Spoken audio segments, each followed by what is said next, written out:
बहुत समय पहले मथुरा नगरी में एक अत्याचारी राजा राज करता था, कंस। कंस अपनी बहन देवकी से बहुत प्रेम करता था।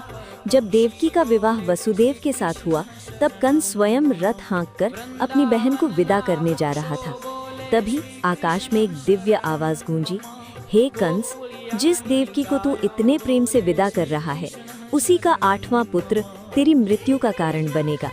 ये सुनते ही कंस क्रोध से भर उठा।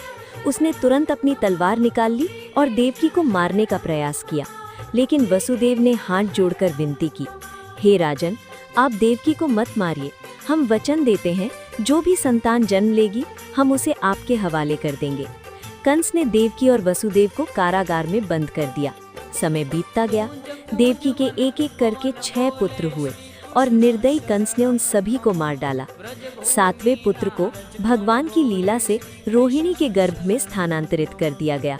वही बालक आगे चलकर बलराम कहलाए। अब समय आया 8वें पुत्र के जन्म का। श्री कृष्ण का दिव्य जन्म। भाद्रपद मास, कृष्ण पक्ष की अष्टमी तिथि, आधी रात का समय। चारों ओर घना अंधकार छाया हुआ था। उसी पावन क्षण में कारागार के भीतर स्वयं भगवान विष्णु ने श्री कृष्ण के रूप में अवतार लिया। जन्म लेते ही बालक ने दिव्य चतुर्भुज रूप धारण किया। उनके शरीर से दिव्य प्रकाश निकल रहा था। देवकी और वसुदेव ने हाथ जोड़कर प्रणाम किया। तब भगवान ने कहा, मैं तुम्हारा पुत्र कृष्ण हूँ। अब मुझे तुरंत गोकुल ले जाओ। वहाँ यशोदा के यहाँ एक कन्या जन्मी है, उसे यहाँ ले आओ। इतना कहकर वे एक सामान्य बालक बन गए। यमुना पार की अद्भुत लीला। तभी चमत्कार हुआ। कारागार के पहरेदार गहरी नींद में सो गए और जेल के सभी द्वार अपने आप खुल गए।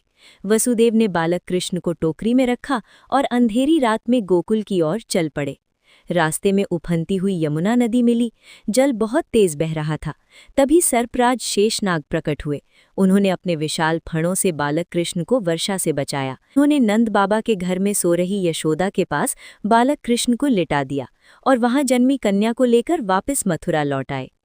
कंस का भय। जब कंस को पता चला कि 8वीं संतान जन्म ले चुकी है, वो तुरंत कारागार पहुंचा।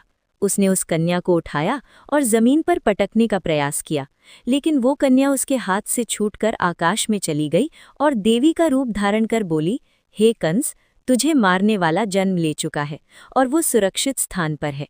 ये सुनकर कंस भय से कांप उठा।